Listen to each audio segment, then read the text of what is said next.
बिस्मिल्लाहिर्रहमानिर्रहीम। अस्सलाम वालेकुम माय डियर स्टूडेंट्स। आज class first year chapter number second vector and equilibrium. Chapter का नाम है vector and equilibriums. Lecture number 10, topic है स्केलर एंड वेक्टर्स। तो क्लास 9 में भी बेटा आप लोग पढ़ चुके हो कि physical quantities are of two types. एक को हम कहते हैं स्केलर्स और स्केलर क्वांटिटीज़। स्केलर और स्केलर क्वांटिटीज़। दूसरे को हम कहते हैं वेक्टर्स और वेक्टर क्वांटिटीज़। तो स्केलर्स और स्केलर क्वांटिटीज़ का मतलब होता है those physical quantities which need only magnitudes for their complete understanding, which need only magnitude for their complete understanding, जो जिनको समझने के लिए हमें सिर्फ मैग्नीट्यूड की ज़रूरत पड़े, वो फिज़िकल क्वांटिटीज़ जिनको समझने के लिए हमें सिर्फ मैग्नीट्यूड की ज़रूरत पड़े, those physical quantities are called scalars और scalar quantities. Magnitude you people know, magnitude का मतलब होता है न्यूमेरिकल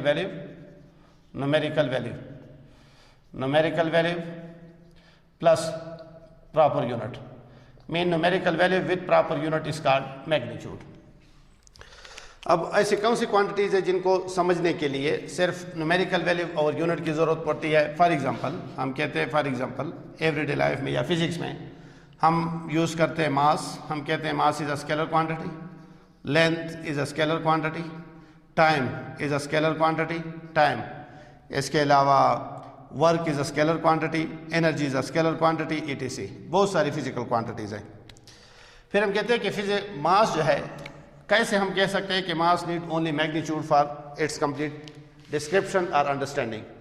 तो मास को समझने के लिए इस तरह सिर्फ मैग्नीट्यूड की ज़रूरत पड़ती है। अगर आप एक दुकानदार के पास जाए और उसको कहें भाई 5 kg चीनी चाहिए, तो वो आपकी बात को फ़ौरन समझ जाता है और आपको 5 kg चीनी दे देता है। 5 kg मीन्स के 5 न्यूमेरिकल वैल्यू और साथ में kg। हम कहते हैं mass of this chair is let's suppose 10 kg, 10 और साथ में kg, 10 न्यूमेरिकल वैल्यू, kg जो है यूनिट। तो हमें सिर्फ मास को समझने के लिए सिर्फ न्यूमेरिकल वैल्यू और यूनिट की ज़रूरत पड़ती है, इसलिए हम कहते हैं mass is a scalar quantity. Length, हम कहते हैं कि length of this board is let's suppose 8 feet.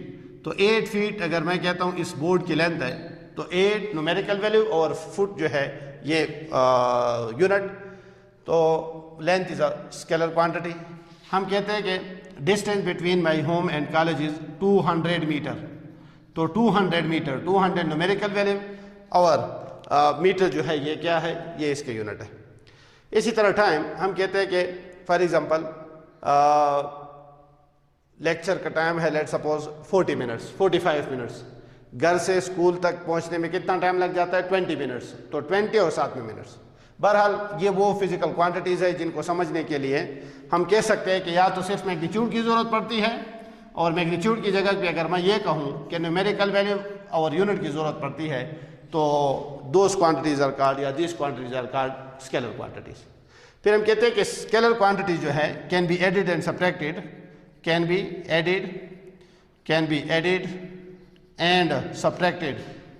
can be added and subtracted by using ordinary mathematical rule. Can be added and subtracted by using ordinary mathematical rules, by using ordinary mathematical rule, mathematical rules or mathematical methods और mathematical rules. Ordinary mathematical method से हम scalars को क्या कर सकते हैं?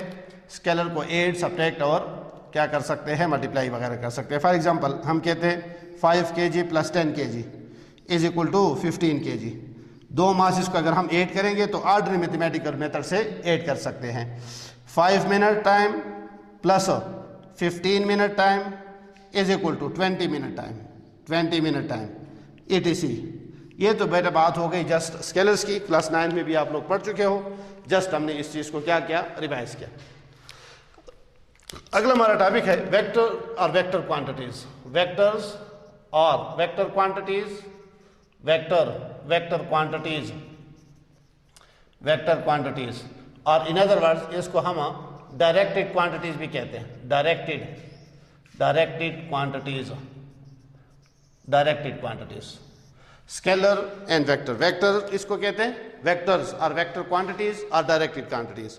तो vector quantities हम कहते हैं कि those quantities which need magnitude as well as direction, which need magnitude as well as direction, जिसको मैग्नीट्यूड के साथ साथ डायरेक्शन की भी ज़रूरत पड़ती है, इस किस्म के क्वांटिटीज़ को हम कहते हैं क्या चीज़, वेक्टर क्वांटिटीज़। या इसको हम यूँ भी कह सकते हैं, या तो हम ये कहेंगे मैग्नीट्यूड एंड डायरेक्शन। अगर मैं मैग्नीट्यूड को उसमें स्प्लिट करूँ कि भाई numerical value that is numerical number comma unit and direction, हम यूँ भी कह सकते हैं कि those physical quantities which need numerical value, proper unit and direction for their complete understanding are called vector quantities, और in other words vectors are directed quantities. फिर हम कहते हैं कि रिप्रेजेंटेशन ऑफ अ वेक्टर को एक अलग तरीके से हम क्या कर सकते हैं, रिप्रेजेंट कर सकते हैं, रिप्रेजेंटेशन। तो representation of a vector, representation of vectors, कि वेक्टर्स को कैसे रिप्रेजेंट किया जाता है, ये सारी बातें आप क्लास 9 पे पढ़ चुके हैं। जस्ट मैं इसको रिवाइज कराना चाहता हूँ, आगे फिर इंशाल्लाह इसमें इस चैप्टर में आगे नई बातें पढ़ेंगे वेक्टर के साथ रिलेटेड। तो हम कहते हैं vector can be represented by two methods. एक को हम कहते हैं सिंबॉलिकल रिप्रेजेंटेशन, सिंबॉलिकली और सिंबॉलिकल रिप्रेजेंटेशन। एक को हम कहते हैं ग्राफिकल रिप्रेजेंटेशन और graphical representation. Vector can be represented by two methods, एक symbolically और एक graphically. Symbolically क्लास 9 में आप लोग पढ़ चुके हैं कि symbolically a vector can be represented with the help of an English letter with an arrowhead above it or below it or with a boldface letter. Class 9 में आप लोग पढ़ चुके हैं डिटेल के साथ कि भाई एक वेक्टर को हम सिंबॉलिकली कैसे डिनोट कर सकते हैं, एक इंग्लिश लेटर के साथ, उसके ऊपर एरोहेड लगाते हैं, या तो ऊपर या फिर नीचे या फिर बोल्ड फेस लेटर के साथ। हमारे टेक्स्ट बुक में ये वाला तरीका ज़्यादा यूज़ होता है। इन आवर टेक्स्ट बुक हमारे टेक्स्ट बुक में ये वाला तरीका ज़्यादा इस्तेमाल होता है। कौन से, English letter with an arrowhead above it, ये वाला मेथड भी यूज़ हो सकता है, लेकिन ये हमारे बुक में यूज़ बिल्कुल नहीं होता। और ये वाला जो मेथड है बोल्ड फेस लेटर, ये ए लेवल, ओ लेवल और हायर क्लासेस के बुक्स में आप इस तरह के रिप्रेजेंटेशन देख सकते हो। बहरहाल तीनों का मतलब सेम है। वेक्टर बी को हम किस तरह रिप्रेजेंट करेंगे, वेक्टर और साथ में ऊपर। वेक्टर सी को हम यूँ रिप्रेजेंट करेंगे, डी को इस तरह रिप्रेजेंट करेंगे, एक्सेलरेशन ए, इसके अलावा वेलोसिटी वी, हम कहते हैं फोर्स एफ वगैरह वगैरह। किसी भी वेक्टर को अगर हम सिंबॉलिकली रिप्रेजेंट करना चाहें तो हम किसी भी वेक्टर को सिंबॉलिकली रिप्रेजेंट कर सकते हैं। कैसे, हम कहते हैं कि a vector symbolically a vector can be represented with the help of an English letter with an arrowhead above it or below it or with a boldface letter. A vector can be symbolically represented with the help of an English letter with an arrowhead above it, below it or with a boldface letter. Second number पे graphical representation जो है, तो हम कहते हैं कि graphically a vector can be represented with the help of a line segment with an arrowhead above on one of its ends, such that length of this line segment shows the magnitude of given vector while arrowhead shows the direction of given vector. दोबारा सुने, graphically a vector can be represented with the help of a line segment with an arrowhead on one of its end, such that length of this line segment shows the magnitude of given vector according to chosen scale, and arrowhead indicate the direction of given vector according to map. तो ये तो graphical representation की मैंने यूँ समझो definition आपको बार बार 2 मरतबा दोहराई। अगर आप लिखना चाहते हैं तो आप इसको लिख सकते हैं, वीडियो को बार बार सुनने और इसको लिख लें। अगर मैं एक वेक्टर को ग्राफिकली रिप्रेजेंट करूं with the help of an example, for example एक वेक्टर मैं लिख लेता हूं, एक वेक्टर है, फॉर एग्जांपल एक वेक्टर है, लेट्स सपोज डिस्प्लेसमेंट वेक्टर है, हुज मैग्नीट्यूड इज 500 किलोमीटर और डायरेक्शन इसकी किस तरफ है, ईस्टवर्ड इसकी डायरेक्शन है और 500 किलोमीटर इसका मैग्नीट्यूड है। अब अगर इस वेक्टर को मैंने ग्राफिकली रिप्रेजेंट करना है, ग्राफिकली रिप्रेजेंट करना, तो सबसे पहले हमने क्या करना है, यहाँ पे एक मैप ड्रा करना है। मैप, ये ईस्ट, ये वेस्ट, ये है जनाब नॉर्थ और ये है साउथ।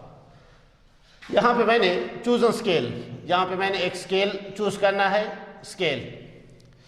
और स्केल में आप पे डिपेंड करता है कि आप किस तरह से पोजीशन करते हैं। बहरहाल 500 kilometre distance, 500 kilometre displacement vector को हमने पेज पे या बोर्ड पे ड्रा करना है, तो उसके लिए हमने एक स्केल चूज करना है। सपोज करना है कि लेट सपोज अगर मैं कहूँ कि 100 kilometre is equal to 1 centimetre, तो इसका मतलब ये होगा कि 500 किलोमीटर जो है 5 सेंटीमीटर का इक्वल होगा। मतलब कि ग्राफिकली जब हम 5 सेंटीमीटर लेंथ को ड्रा करेंगे तो इस स्केल के मुताबिक ये 500 किलोमीटर डिस्प्लेसमेंट को शो करेगा। अगर हम यहाँ पे सपोजिशन इस तरह कुछ करें कि 50 kilometre is equal to 1 centimetre, तो 500 किलोमीटर डिस्टेंस को रिप्रेजेंट करने के लिए फिर हम यहाँ पे कितनी लाइन ड्रा करेंगे, 10 सेंटीमीटर। मीन्स के यहाँ पे ये जो सपोजिशन है ये आपके ऊपर है, it is up to you कि आप 50 kilometre is equal to 1 centimetre, 20 kilometre is equal to 1 centimetre, 100 kilometre is equal to 1 centimetre, even 200 kilometre is equal to 1 centimetre, जो भी आप सपोजिशन करेंगे ये आप कर सकते हैं। अब स्केल भी हमने चूज कर लिया, स्केल हमने ड्रा कर लिया। अब इसके बाद क्या करेंगे, एक लाइन ड्रा कर लेंगे ओरिजिन ओ से, रेफरेंस पॉइंट ओ से मैंने एक लाइन ड्रा की। इस लाइन की कोई भी लेंथ हो सकती है।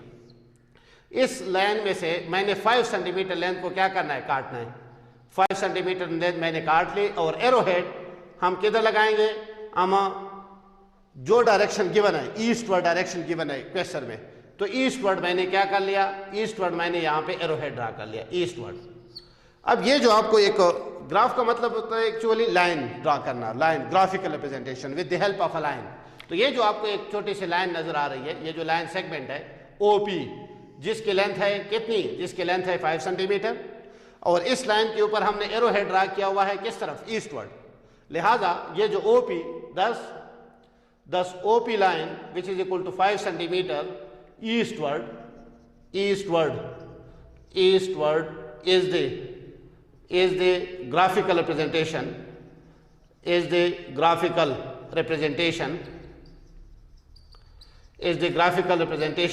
of a vector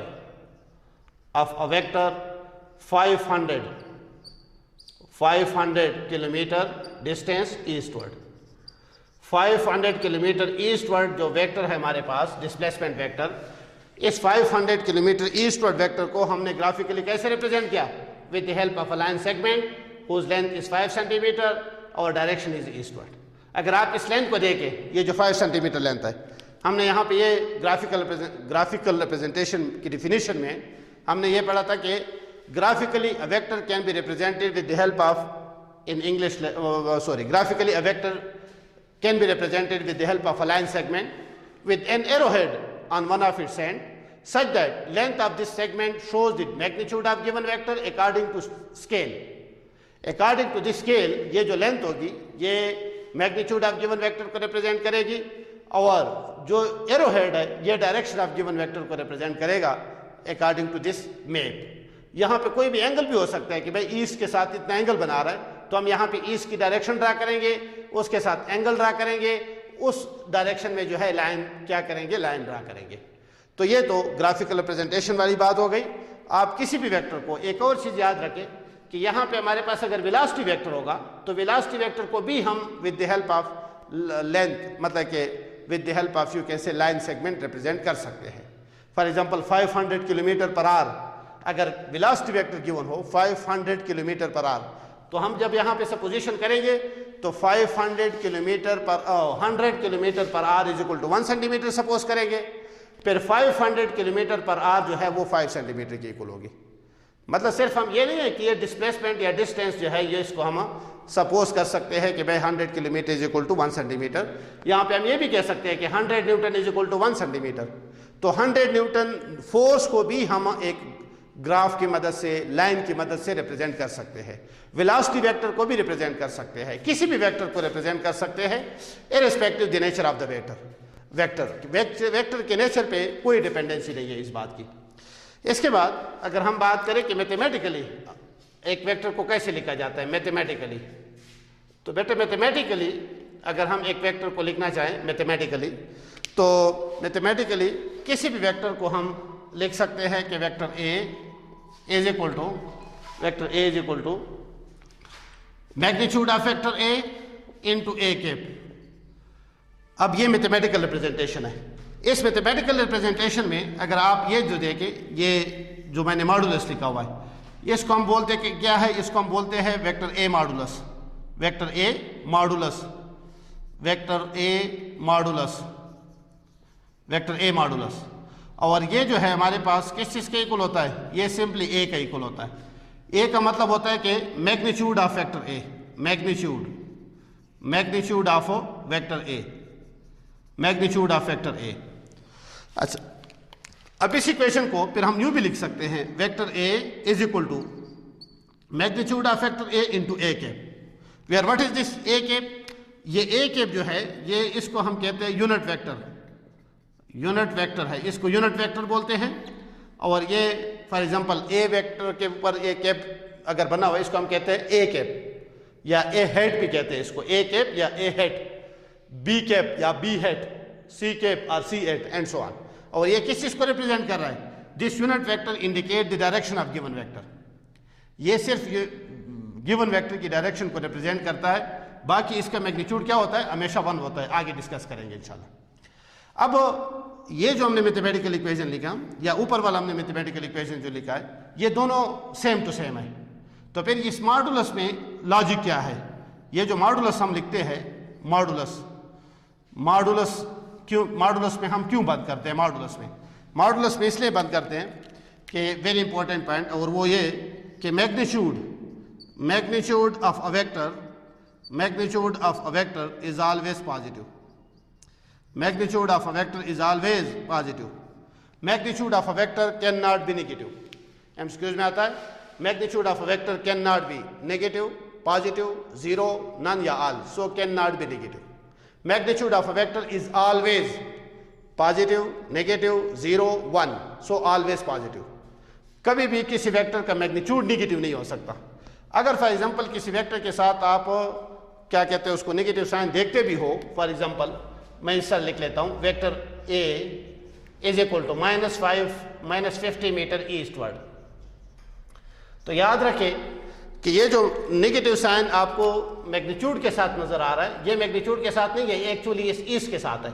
और इस वेक्टर का मतलब होगा vector A is equal to 50 metre west. क्यों? क्योंकि नेगेटिव ईस्ट का मतलब होता है नेगेटिव और साथ में ईस्ट जो लिखा होगा इसका मतलब होता है वेस्ट। नेगेटिव और साथ में अगर ईस्ट के साथ माइनस साइन होगा तो इसका मतलब होता है वेस्ट। अगर माइनस वेस्ट आ जाए तो माइनस वेस्ट का मतलब होगा क्या चीज, ईस्ट। तो कहने का मतलब यह है कि इस इक्वेशन के अंदर ये A vector A is equal to 50 metre east with a negative sign, तो ये नेगेटिव साइन मैग्नीट्यूड के साथ नहीं है, ये एक्चुअली डायरेक्शन को रिप्रेजेंट कर रहा है। अगर मैं कहूं कि 50 kilometre v is equal to 50 metre per second eastward, अगर वेलोसिटी है 50 मीटर पर सेकेंड ईस्टवर्ड, तो -50 मीटर पर सेकेंड ईस्टवर्ड का क्या मतलब होगा?